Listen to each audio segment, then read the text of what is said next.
Konnichiwa.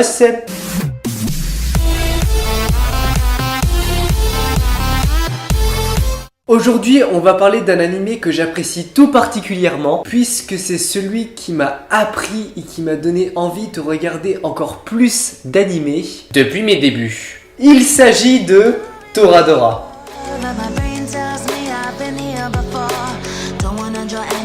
Toradora est un animé qui a été écrit par Yuyuko Takemiya et qui a été illustré par Ieyasu. Le premier volume est sorti le 10 mars 2006 au Japon et a été diffusé en animé à partir du 2 octobre 2008. Cet animé est tout simplement, selon moi, magnifique puisqu'à la fois j'ai adoré les graphismes et en plus je trouve que l'histoire est très prenante. Si vous voulez de la romance, vous êtes en plein dedans. Et d'ailleurs, si vous aimez Yahari, comme je l'ai mentionné dans mon top 5 des animés à regarder du septembre 2017, vous allez vraiment aimer Toradora. Je vous conseille fortement de le regarder.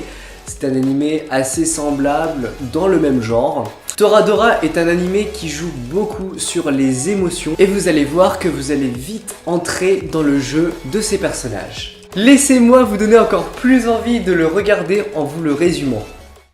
En raison de son regard menaçant hérité de son père, Ryuji Takase est un adolescent craint par les autres élèves de son lycée, car il est considéré comme un délinquant. Cette image étant à l'opposé de ce qu'il est réellement, ce dernier aimerait s'en séparer définitivement afin de ne plus souffrir des conséquences qui en découlent. Ryuji ne perd pas espoir d'y arriver grâce notamment à son ami Yusuke Kitamura qui, en plus d'avoir vu clair dans cette mésentente, lui a permis de rencontrer Minori Kushida dont il est tombé vraiment amoureux. Alors qu'il pense à elle, il bouscule par mégarde Taiga Asaka, une élève de sa classe, toute petite d'ailleurs vous allez voir, et amie de Minori, dont le mauvais caractère n'a d'égal que sa force. À la suite d'un concours de circonstances, Ryuji apprendra que Taiga est sa nouvelle voisine et que cette dernière est amoureuse de Yosako, qui est le meilleur ami de Ryuji, je vous le rappelle. Se développe alors entre les deux une relation ambiguë dans le but de se rapprocher des personnes respectives aimées.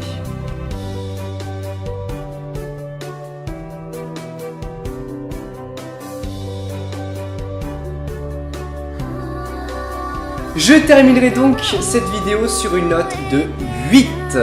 Si ce concept de vidéo vous a plu, n'hésitez pas à activer la petite cloche à côté de s'abonner sur ma chaîne YouTube pour être au courant de mes futures présentations de manga ou d'animé. Merci encore à vous d'avoir regardé ma vidéo, je vous dis à une prochaine présentation.